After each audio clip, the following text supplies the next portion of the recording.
Captain, we have them. We've established Transporter Lock, the Star Trek Discovery podcast. Join Ken and Sabriel each week as they explore strange new episodes, seek out new plots and new characters, and boldly go where no podcast has gone before.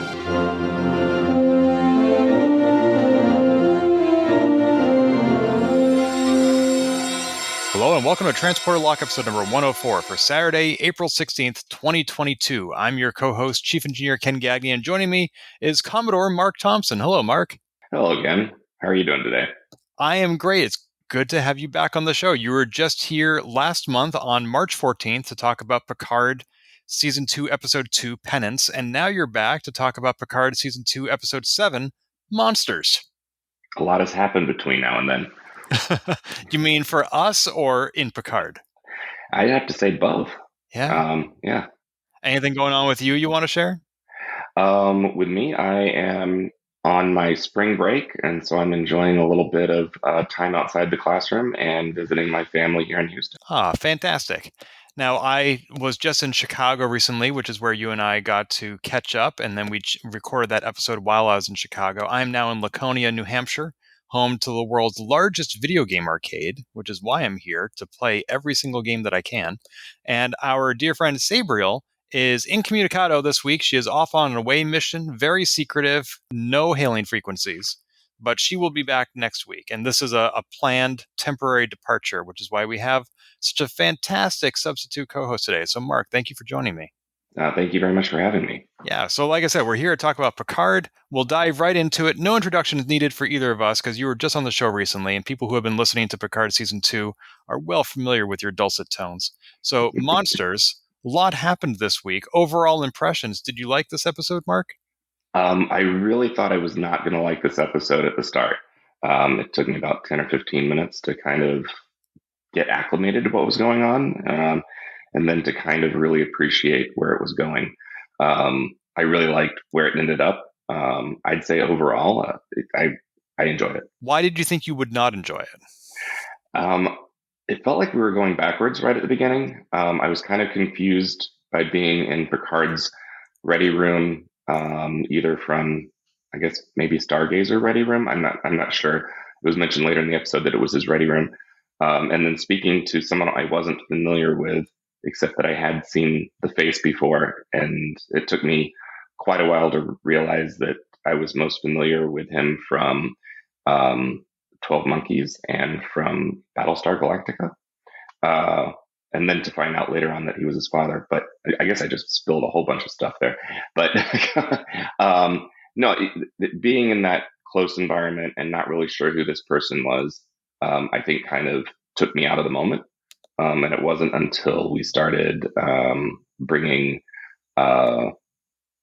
Talon back into his brain that I actually started getting much more involved in the episode.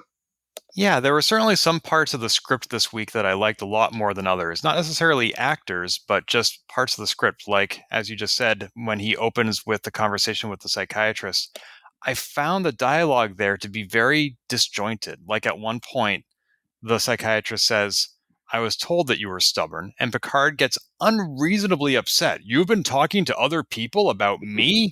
I'm like, of course, well, for two reasons. One, you have a Starfleet record, and second of all, you're famous, so you shouldn't be surprised that people talk about you. And there were just several moments where Picard would be like, "This is a waste of time. What are you getting at?" And he would be saying that in response to what I thought was a very reasonable comment or question. Yes, it to me it felt like he was out of place and didn't quite know why he was where he was. I also kind of got the impression that the therapist could just be another face for Q towards the end there, because a lot of the things he said were very, in my mind, Q-like. I don't know if that'll pan out in the future, but we'll see if Q decided to play Picard's father at some point. Yeah, almost speaking in riddles, it seemed like.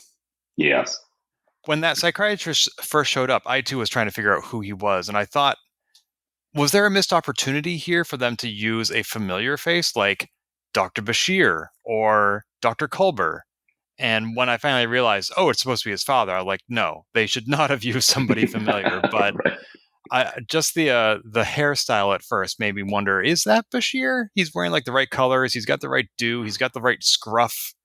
Not that, not Weirdly enough, it was the voice that yeah, had me convinced because there was quite a bit of dialogue or monologue, I guess, before the character was revealed.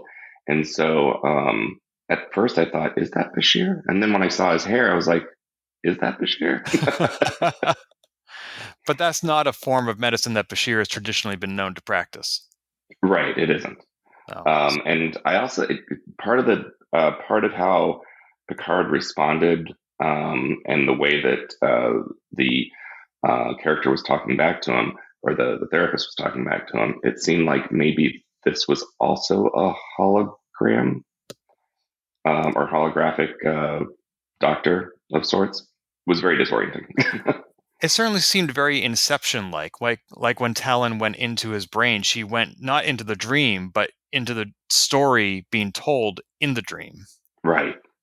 And that was fascinating too, that she didn't end up in, I guess, Picard's subconscious. She ended up in a story in a subconscious. Right. Yeah, very, very Inception like. And you said that you liked that part of the episode more once Talon became more involved? Yeah, I wasn't quite. I appreciated that we started back with his mother again, and I think that it's been hinted at enough times that his mother has some sort of psychological issues, and that that has affected him and how he's grown up. But it wasn't until Talon popped into the dream that I was really bought into it. Also, can we talk about the device that Talon used to get into the dream? Yeah, what about it? And how it was made for Romulan slash other ears than human ears? Well, when she was wearing it on her head, I thought, well, that's a very obvious call out to the suspicion that she is Romulan, because, as you said, it is shaped for her ears. And also the fact that when she put it on Picard, she had to disable the parental controls. Yes. I thought I kind of like balked at that line for a moment. And I was like, what? What does she mean? I have to assume Is, she's kidding because is Picard too young for this? No. right? Yeah. Are there kids? Are there watchers, supervisors out there who like take their kid to work day? Like, now don't go into your classmates' heads. You know we don't allow that until you're 12 years old. Yeah, that's funny. I think it was just a joke. Oh, I'm sure it was a throwaway line. She seems to be intentionally more cheeky than Laris. I think to kind of distinguish the characters a little more. Even though, is it possible that maybe she's Picard's watcher, like the family Picard's watcher? I don't know. Do you think that she is Laris or that she is an ancestor? I don't know. I just don't feel like that many individuals out there could have such strong lineages to continue showing up with the same face over and over again. So I think maybe she can't be as you know, she can't have the Sun. Sorry, I always forget Data's ancestor's name. Yep, Adam Soong. Adam Sun. I don't think she can have Adam Sun level of genetic prominence. So I'm hoping that she is Laris. That's interesting. So she continues her mission to watch over first Rene Picard and then Jean-Luc Picard in his retirement years. Yes, that's what I'm hoping for, especially since there is so much temporal disturbance around Picard in his later years because of this particular incident. That if there were a Watcher Society and it continued to exist after the 21st century, that they would be interested in what's happening to Picard right now. No, that makes a lot of sense, especially where those Picard timelines intersect in this season of Picard. Yes. So going back to the dream, I liked all the symbology that was happening, all the metaphors, like the Picard remembering things a certain way when the reality actually being different. I'm curious though, like at the end, his dad said, "Take another look." and he realizes, oh, maybe things don't play out the way I remember. But where is that information coming from? Like, was it buried in Picard's subconscious? Because there is no external source of information here. It's all happening in his head. I would have to imagine it's him taking a closer look, a deeper dive at his memory, and maybe pulling back the veil of monsters and demons and dungeons, and realizing the actual physical aspect and the locations that those things happened, and how his mother abandoned him in the basement, or in the basement, for his father to discover him. So it must just be his own psyche making a closer examination of the facts. Yeah, there's another movie I saw called The Final Cut, where a character, he's an adult, and he remembers as a kid that he and a friend were playing, and he pushed the friend, and the friend fell from a great height, and like he was bleeding, he was dead, and his friend's like, "Oh my God, I killed my friend," and he ran away, and he lived his whole life with that guilt. And then he finally gets a video recording of what actually happened like 30 years earlier, and there's no blood, and the kid's not dead. And after he runs away, the kid gets up. He's like, "Oh, that sucked," and he walks off. So he actually didn't kill his friend, but like he remembers a much more macabre moment with all this gore, and the reality didn't reflect that. And buried in his subconscious was the visual memory of what actually happened, but time plays tricks on you and you remember things differently. And that seems to be what happened with Picard. You remember his mom being dragged through a door by his father.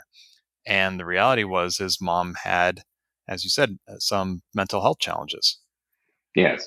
And for his prior version of his memory to actually include physical manifestations of his mother's demons, I think processing that as an adult, or being forced to process that as an adult, made him perhaps look deeper into what the source of those demons were.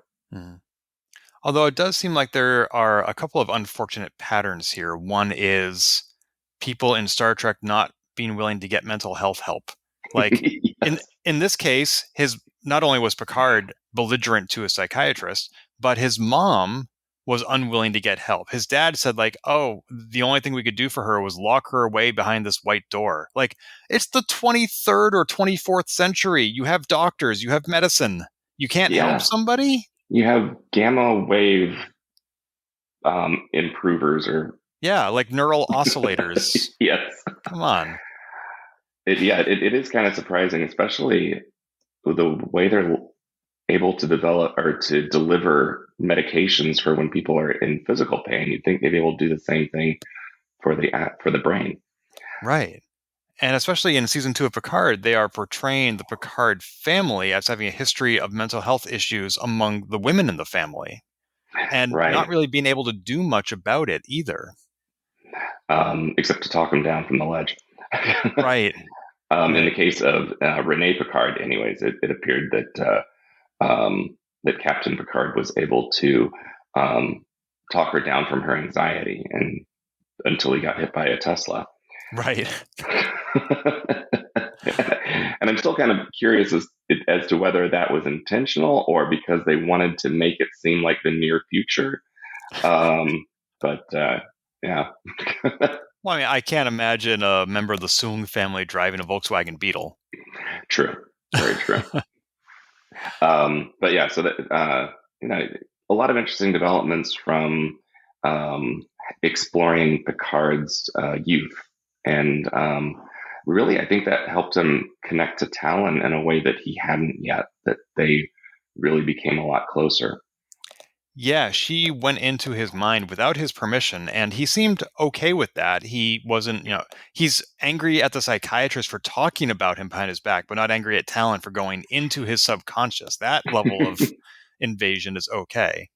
And yeah, I think the fact that she looks like Laris has always enamored Picard to her. So I don't think that there's going to be a lot of love lost, because I think they're a pretty tight duo already. Yes, and they certainly seemed to bond quite well once they came out of the Romulan technological mind meld. Mm-hmm. Yeah, and when they came out, well, first of all, there seems to be more to this story. Talon said that a couple of times, and we saw little boy Picard opening the door that was hiding his mother. So Producing the key. right. Did not quite get to the point of opening the door, Oh, okay. or at least in my memory. Yeah. He did hold the key. But there does seem to be more going on here, and I'm wondering what more could there be? What were we supposed to have found out other than the fact that his dad maybe wasn't a monster?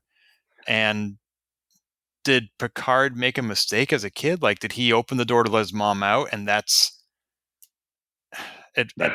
Maybe that led to her death. That would be in line with the story, and I think would be kind of tragic because you'd hope that eventually one of the two got some professional medical help. But that does seem to be where it might be leading, that Picard did something to cause things to be worse. Yeah. And it seems like his dad died fairly young as well, because his dad said, "Oh, you live to be older than me, but I got to keep my hair." That's right. I do remember that line and thought it was quite clever. There were some other lines in the background when Talon first went into his memory. You could hear echoes of previous episodes of TNG. Right. The one that I picked up the best was about Locutus. I'm Locutus. Mm-hmm. Yeah, I heard that line. I heard him say something about, "They're the victims here. You make them who they are." I didn't recognize that line, but it's from an episode called The Hunted. Okay.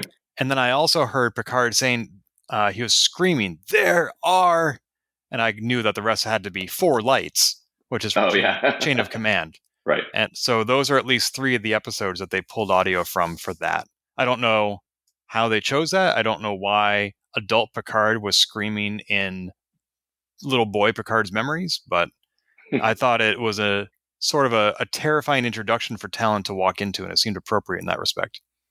Yes, feels like they were taking all of or a few of the most intense moments and bringing them into play. Yep. So, what, as you were saying, when they got out of that Romulan mind meld, Picard was like, "We need to go on the offensive. We need to take this to Q," and he was saying that there's something about these memories that Q wants me to remember, that he wants me to work through. How did Picard figure that? Like, how did he decide, oh, this trauma that I just experienced in this clinic is something Q wanted me to have? Perhaps it's from that concept that Q is all seeing, all knowing, all powerful. And maybe like events that happen lead up to this inevitably. That's kind of a dark view of it, that they don't really have much control of their situation since they've landed back in the 21st century. Although Soong was a tool of Q, and Soong is the one that sent him into this pseudo coma. Oh, that's absolutely true. But how could Q have known what would happen? Like, oh, if I hit Picard with a car, he's going to think about his mom. I think the only way that Q could have directed all of that is if Q were also able to pop into Picard's head and be his therapist. Well, that's an interesting theory because Q seems to be very limited. Picard went to Guinan and said, "I need you to summon Q," and they weren't able to. And I presume that's because Q isn't Q anymore. Unless Q's in Picard's head and was already there. Oh, that's scary. Sorry, I don't think that's extremely plausible, and it would be kind of fast and free and loose writing. But I think it's what I thought when Q didn't show up. I'm like, oh, is he already there? Huh. Now, see, with the Borg Queen being in Agnes Jurati's head, to have Q in Picard's head, I feel like, and especially since Talon was just in his head, I feel like I feel like these mental landscapes are just getting a little too crowded. Right. Exactly. Yes. Only one extra occupant at a time, please. Right. Kind of like being John Malkovich. Sorry, it's full. Yes. Come back later. What did you think of that scene with Guinan in the 10 Forward bar? Oh, I felt I've listened to your podcast, and as the Guinan character has been coming out, how we're kind of like, or in this podcast, we're kind of wondering whether or not it's the same Guinan or a different Guinan. I felt like this was the most Guinan that the new actor has been, and I really did like the way that unfolded. I really kind of appreciated the callback to her hands raising up against Q, or in order to kind of assess Q, and so it was quite interesting to have that callback, and I think it really did make a better connection between our Guinan, or I guess the Guinan of Picard and the Guinan of TNG. Yeah, that's a astute observation. I agree that she was more familiar to us in her characteristics and in her mannerisms in this episode. I was very intrigued to hear that the denizens of the Q continuum and the Elorians had a truce. And Right. so if the Q are all powerful, why would they ever need to call a truce with anybody? Maybe we're not yet aware of all of the power that the Elorians have. And we may not ever know, and that's okay with me. There's some mystery there, and I can't help but wonder what the mystery is. But for now, sometimes the answer is not as good as the question. But I like that. I like that they're hinting at it. Like there's something there. Yes, and the fact that we have this bottle that is supposed to house the moment that it happened and probably the reasons why it happened, and then she drinks it, and that's just a way of calling the Q back. I was hoping for a flashback where we would like see that play out, but then I guess I'm kind of glad, like you said, that they kept some of the mystery there. Mm-hmm. Although you would think that if you're able to summon a being that exists outside of time and space, it wouldn't be limited to the Q of Picard's era, because we've seen other Q, especially in Voyager. Yes. So just because one of the Q is unavailable, why wouldn't somebody else show up? True. Well, unless Picard's Q is the one that was at the peace conference, and so that particular bottle only summons him. Oh, that's interesting. Because they did recognize each other when Q first came aboard the Enterprise. Yes. Mm-hmm. Interesting. So, at the end of that bar scene, we have an FBI agent show up.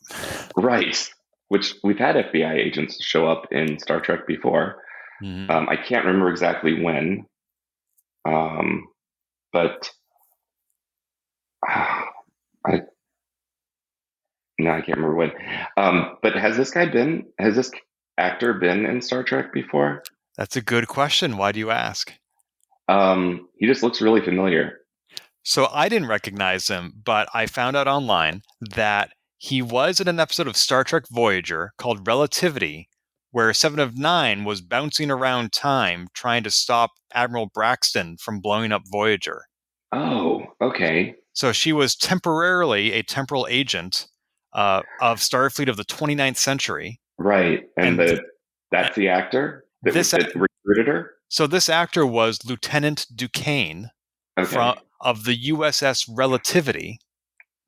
Now, in this episode of Picard, he played Agent Wells. If you look very closely on the badge he pulls out. Wells, of course, being a reference to H.G. Wells, author of The Time Machine. All right. And it's also a reference to, in that episode of Voyager, when Lieutenant Duquesne was on the USS Relativity, the Relativity was a Wells-class starship. Oh, wow. That is a incredibly deep dive. And not anything I would have figured out on my own. Right. I'm glad you did look that up. That was one of the new. Well, obviously I looked up Picard's father to see where he'd been in the past because he looked so familiar. But I did not look up the agent's acting history. Yeah. So that'll be interesting to see if we are the Wells is a cover for him. And also be interesting to go back and look at the credits to see if he's credited as Wells or Duquesne. Oh, Now, see, even though I just spelled all that stuff out, it never occurred to me that not only is it the same actor, it might be the same character. Right. If it was Lieutenant Duquesne, you would think he would be more discreet than bringing in all those other FBI agents with guns to raid the place. Right. Unless he felt that that was easiest to make it look like an FBI raid instead of, I guess, yeah, if he went in by himself, it would be a lot more discreet. Hmm. Yeah. Interesting. And also, wouldn't that version of Starfleet from the 29th century require that Picard's timeline be restored first? Unless this is how they're trying to restore it by removing him from interference. Ooh, that's complicated. Yes. Time travel often is complicated. Gives me headaches. Ugh. And also, I mean, there are two questions I have about how that ended. One is we saw Picard drop his comm badge. I didn't go back and rewatch that scene. Did it seem to be intentional or accidental that he dropped it? It seemed intentional that he was trying to make it look like the glass that was already on the floor that Guinan was sweeping up. So it ended up in a pile of glass. So perhaps he was thinking that if the shiny object is in a pile of other shiny objects that they already expected to be there, that nobody would look at it. That was my impression, that he was trying to hide it. Yeah, I assumed that he wanted to be, if he was going to be captured by the FBI, he wanted to have no future tech on him for them to procure from him and say, hey, what's this? What does this do? Because we saw that was an issue for Chris earlier when he was detained by ICE. Yes. And So we yeah, still, I do think the intent was to hide it and to prevent it from being, like you said, taken with him. Mm-hmm. However, this does mean that there are a lot of butterflies being stepped on. No, I don't think there are any butterflies being stepped on at this point. I think you've taken down a full full 777 plane and just crashed in the middle of a field that never happened. Like we've just stomped all over the timeline. Yeah. Yeah, there must be a giant reset button waiting for us at the end of this season because there have been so many influences and so many interactions that just cannot be undone now. Right. I think releasing that busload of ice captives, that was pretty big. Bringing all these people into into Guinan's bar, into 10 Forward, was also a major incident, I feel, and especially now that Girardi's running around as a Borg queen in waiting, and blowing out windows. Yes. Yeah, and the biggest disruption to the timeline, or one of them anyway, that I saw in this episode. This episode was a big one for temporal disruptions. I like the way one person summarized it on Reddit, which was Chris transports Teresa and Ricardo to his ship, which is a good decision and will have no consequences. Yes, I was looking at that, and especially like once he started. Well, probably the point where of no return, of course, was when he had the neural oscillator transported into his hands. Like, couldn't you have transported that into his pocket so he could just like reach in and be like, "I've been holding on to this the whole time"? No, you had to transport it into his hands so that Teresa could see that, and then turns around and it's like, "I trust you, even though you don't probably know which way is up for this device." Yeah, like, and yes, she's a doctor, but she's not a doctor from the 24th century. And also, it doesn't seem like you need to be a doctor to use that device. You just wave it over the person. Right. Unless, I mean, does she know exactly how far she's supposed to hold it? How did she not? How did she end up holding the end that she was holding, or Right? holding it the upside that she was holding it? Right. I have never seen in the history of Star Trek anything be transported right into somebody's hands. I thought that was actually a cool effect. I have not seen that either, but in the Abrams Star Trek, we did see them transport people out of some pretty spectacular situations. Yes. That was fantastic when Chekhov is running down the transporter room. He's like, I know how to do that. I know how to do that. And he captures them right out of free fall. That was amazing. But couldn't grab his mom. No, that would be too hard. Yeah. But yeah, the neural oscillator, I think he was trying to shield the appearance of it. Like he turned his back to her, and I think he hoped that she wouldn't see it. And of course she did. And Right. then we get the great line, the very familiar line, "Are you from outer space?" No, but I work there. No, I'm from Chile instead of Iowa. Right. So Yes, it's a great callback to The Voyage Home. yeah, I feel like I need to go rewatch that movie. There have been so many references to it in this season that it does feel like I have to go back and rewatch that movie. So besides the line we just quoted and the punk rocker on the bus, are there others that I'm missing? I feel like the punk rocker on the bus was such a big one for me that might be where I feel like there's been a lot of references. You don't need any others. You have the punk rocker. I mean, we just need to bring back Cetacean Ops and we're good to go. Oh my gosh, I would love that. Yes. So I loved Teresa's reaction when she showed up on the ship. I feel like of all the people we've ever seen discover the future of humanity, like Mark Twain, for example, or Right. Lily from First Contact, I feel like Teresa's was one of the most authentic. Absolutely. And our kid, too. Like, I'm going to go touch everything. Yeah. Her kid gets there. I mean, they both get there and they drop whatever they're holding, her coffee cup and his space shuttle.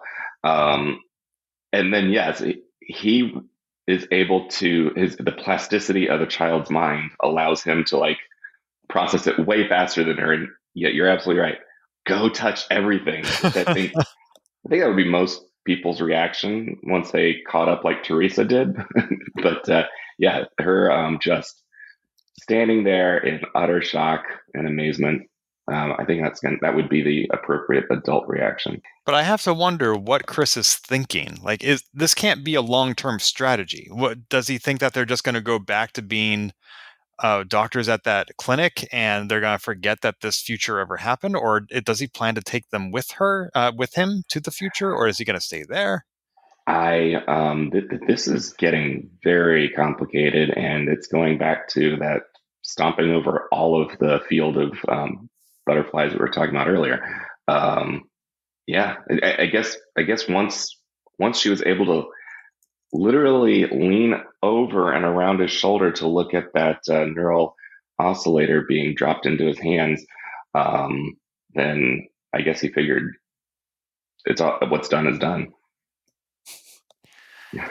Yeah, I suppose if you're in for a penny, in for a pound, but this just, I mean, not Girardi. Rafi was warning him last episode, like, don't go there. Don't even think about going there. You're of different centuries. I don't care how much you enjoy the cigars and the loud cars.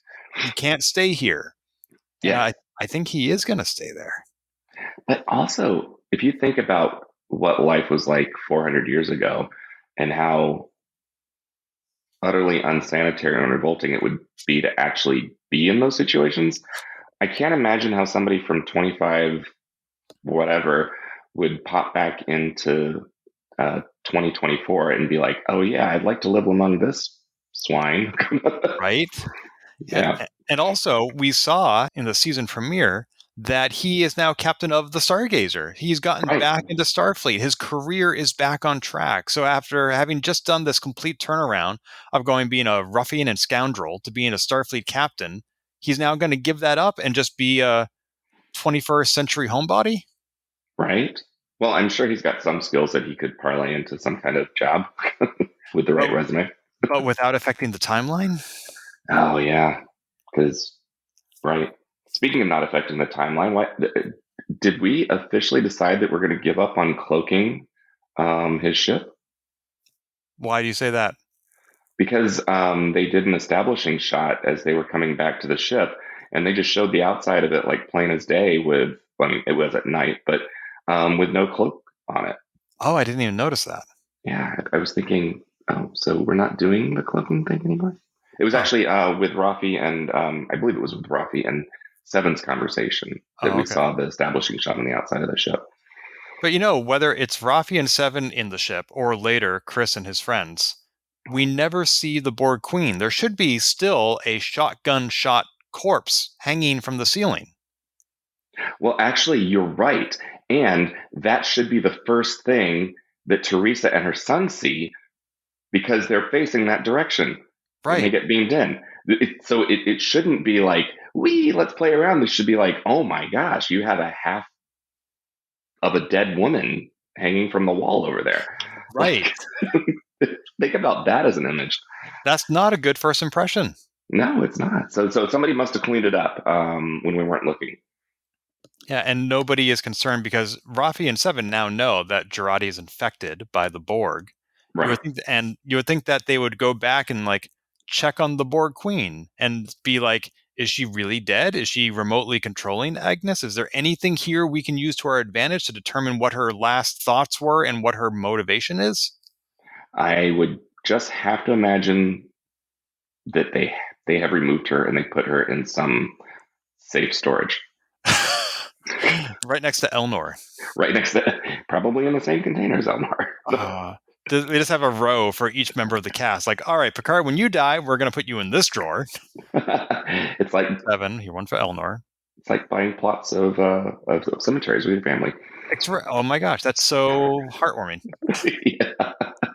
That's just the right word for that. Yes, that is the right word for that.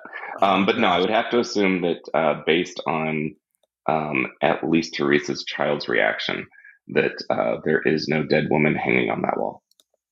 Yeah, and I don't think that they are going to go to the future because, I mean, Teresa and Ricardo, because Teresa has a clinic and you could see how absolutely fierce she was about protecting it. When she found that door locked, I don't think I've ever seen anybody angrier in Star Trek. Right. Like, wow, she was intimidating. Even though she had to look up at Chris, he was cowering in front of her. Yeah, that interaction was played very well. And I could see, if that was your life's work and your mission to be present in that community and to be a positive influence, if you were being locked out of your tool for that would be extremely upsetting. Right. So now to imagine going from that to her saying, I'll leave the clinic and go live with you in the 24th century. We'll see what butterflies this does. Right. If I don't help anyone in this community and they just keep living their lives without immediate care, we'll see how that works out. Yeah, I don't think she would do that. I have to imagine that two different timelines are going to emerge from this because technically, if the future that Picard is from doesn't happen, then all the time travel incursions from that future to the past haven't happened either. So like Kirk going back and meeting Gary Seven, or Kirk going back and saving the whales, and Cisco going back and doing the Bell riots. Supposedly none of those happen. And so if Chris stays where he is and everybody else goes back to the restored Picard timeline future, then the timeline that Chris will have stayed in will no longer exist. It's confusing. Unless it was all predeterministic. I don't know. In other words, if the only reason why the future exists is because those occurrences are there. No. Yeah. I this is well beyond my very limited understanding of temporal studies. Right. And whatever happens, among the things that needs to be restored is Elnor. Right. Unless it's like a MCU style dead in every timeline. Gosh, I don't know. Yeah. The one character who was in this episode that we haven't talked about yet was Agnes. Yes. Quite an incredible transformation on her part. Walking into that club, assessing the situation, getting eyes from that stranger, and then turning around and breaking that window. Yeah. So apparently the Queen was manipulating her to experience endorphins, which makes it her easier to assimilate.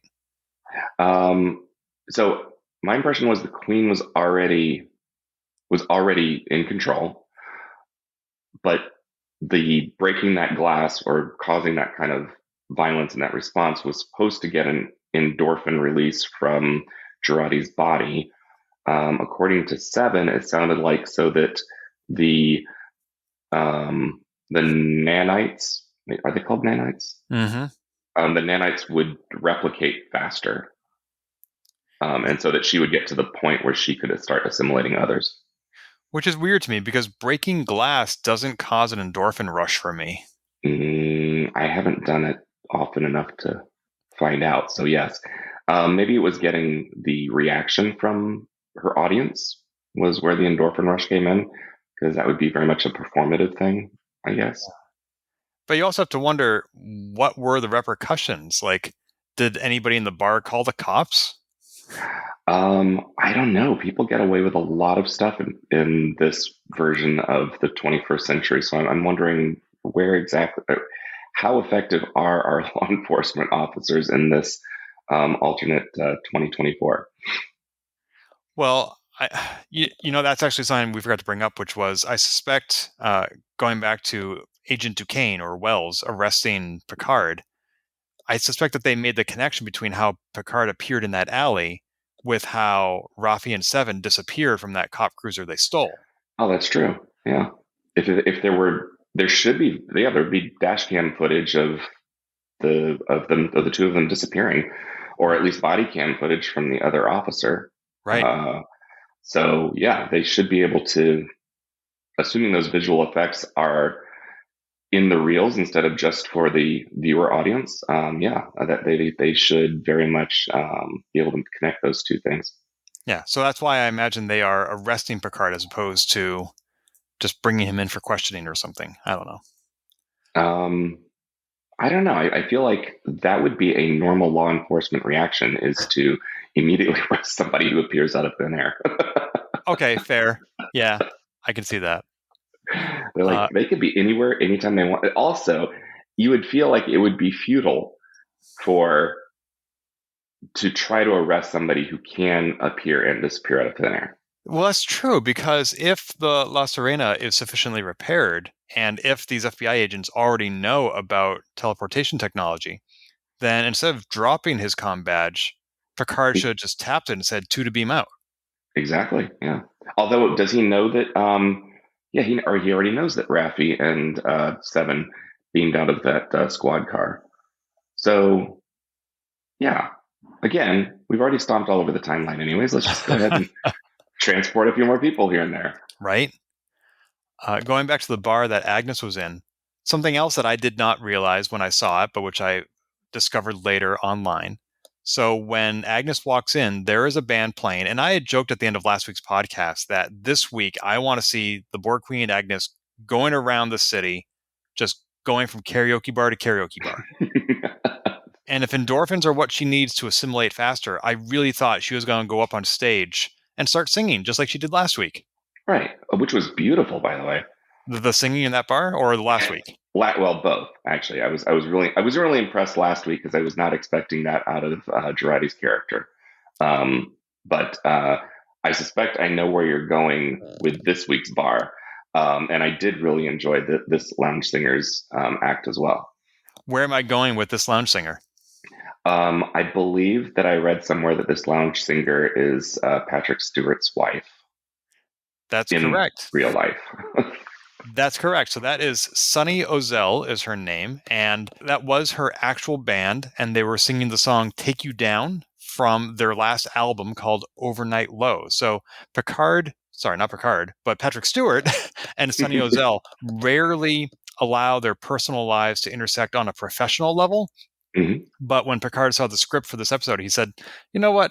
This is just too perfect for her. So he said, hey, do you want to come on the show? And she was like, when she stepped on foot on the stage, she was like, this is sacred territory. This is Star Trek. I don't do Star Trek. That's my husband's thing. And I respect that. I let him have that. And here I am in his world, in his space. And it worked out great. Well, I think you mentioned this kind of very cheekily a couple of episodes ago, that this doesn't really feel like Star Trek because we're kind of cheating all of the technology and zooming in space by being in the 21st century. So maybe since this is Star Trek Light, it's okay that she treads in this territory. That makes sense. If she were to show up playing a Starfleet officer, that would be a little too outside her wheelhouse. But for her to play a 21st century singer when she is a 21st century singer in the 21st century singing, Yes. I guess that makes sense. Yeah, Cool. not so bad. I did enjoy learning about that, and on my second time going through to watch, I was paying attention to her face so that I could remember it for the future. Yeah, I will. That's a part of this episode that I want to go back and rewatch. And I also now want to go look up that album and listen to her sing, because I have an album by Brent Spiner. I have a couple of them. He's fantastic. And so I can add this to my Star Trek singer collection. Also, I suppose we should check to see if Girardi's the actor that plays Girardi, has any other recordings of her voice. You know, we've talked about that on this podcast. And after Sabriel and I chat about it, so off the air, I realized Alison Pill, the singer, or rather the actor who plays Agnes Girardi, I have some of her songs in my collection. Oh my, okay. So I knew that she was in the movie Scott Pilgrim, but I didn't realize that she was actually singing in the band, the Sex Bob-ombs, and the Scott Pilgrim soundtrack has the songs that they play in the movie. And so you can actually look her up, and her discography includes Scott Pilgrim versus the World official soundtrack. That's incredible. Yeah. Yeah, that's a deep dive. Now, one thing, actually two things about this episode that I was surprised by. I watch the opening credits every single week. I never skip them. Sometimes it spoils it because it's going to say who the guest appearance is by. I'm like, oh, now I'm not surprised when Jonathan Frakes shows up or whatever. This week, the credits listed neither John Delancey nor Brent Spiner. And I feel like last week, it was sort of ending on an ominous note, discovering that Brent Spiner's character is a mad scientist. We also have no idea what's going on with John Delancey's character. Why is Q acting so strange? I feel like there's a lot we need to know about those two characters, and for them to not appear this week means that they're going to have to cram a lot more in the remaining 3 episodes of the season. You're right, especially if this is supposed to be about how Q forces Picard into a reckoning for something that he has done. Right. Yeah, so I hope that they're not going to have to rush things. Last week's episode was the shortest episode of the season. This week was longer, but still not an hour long. And Discovery has been known to do episodes that are longer than an hour, usually toward the end of the season. So maybe Picard is going to do that. Maybe they're just going to have some disproportionately long episodes coming up, but they still have a lot of ground to cover. There are a lot of threads this season. Right. My prediction is that this is going to be somehow about Picard's relationship with Laris. Like, that's going to be one of the biggest threads, longest threads. And then somehow his relationship with the Q as well. Yeah, I'm very curious to know the Q's relationship with the Borg, because there's something there. There's something. It's not a coincidence that the Queen is here, right? And I need to figure out what's going on with all that. Unless maybe the continuum has somehow been infiltrated by the Borg at some point. I wouldn't be surprised. Yeah, I feel like the Borg that we saw at the beginning of this season is going to be some sort of amalgamation of the Borg Queen and Agnes Girardi, and that iteration of the Borg is somehow going to be less of a threat than the Borg we are traditionally familiar with. And so I feel like that's one of the goals of this season, is to come up with an alternative Borg, basically, that is less of a threat to the Q. Oh, okay. So, and then that would help explain why there is no more mention of the Borg in Discovery's timeline once they get to the far-flung future. I don't know. Also, in this season premiere, they said that this might be the best ally the Federation has ever had. That is true. And if that's true, then how come we don't know anything about them, 900 years from now? Right. Yeah. Very, very interesting. Unless years. They're just holding back on that until we're able to get the reveal from this season. Could be. I mean, I'm sure that there is somebody at Paramount Plus who is overseeing all the shows and making sure that they are not contradicting each other. True. Because fans would be upset. Yes. So, anything else we overlooked in this week's episode? Anything you want to comment on? I can't really think of anything off the top of my head. Like reviewing my thoughts on things. No, I can't really think that we missed anything. Well, I just realized that Orla Brady, who plays Laris and Talon, they have each now been in exactly 4 episodes. So she is no more or less one character than the other. It's achieved parity. Presumably, she'll continue to appear as Talon in the remaining 3 episodes, so she'll be more Talon than Laris. I will say about this episode that my favorite parts of this episode were any scene that had Talon or any scene that had Teresa. Yes, both of those actors were doing a great job of carrying their scenes, and really, the writers gave them a lot of lines that helped move the story forward too. Yeah, there was a brief scene with Seven and Rafi where they're joking about who the main characters were. Oh, that was what I wanted to mention. That was what I was trying to think of when you were asking me if there were anything else. Yes, that was. I loved the fourth wall break there. Yeah. Everybody thinks they are the main character of their own story. Yes, absolutely. But how dare she kiss him? We're the main character. We're the main story. Right. Yeah, that was a fun scene, but it was short. Rafi and Seven didn't contribute a lot this week. But I really did like Teresa and Talon. I'm looking forward to seeing more of them. Me too.